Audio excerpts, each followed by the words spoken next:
நான் மெல்ல மாறினேன், நன்றியை வாய்விட்டு கூறினேன்.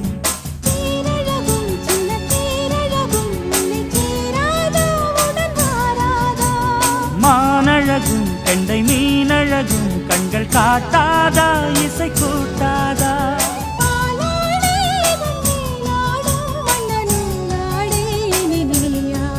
மலை கோயில் வாசலில் கார்த்திகை தீபம் நின்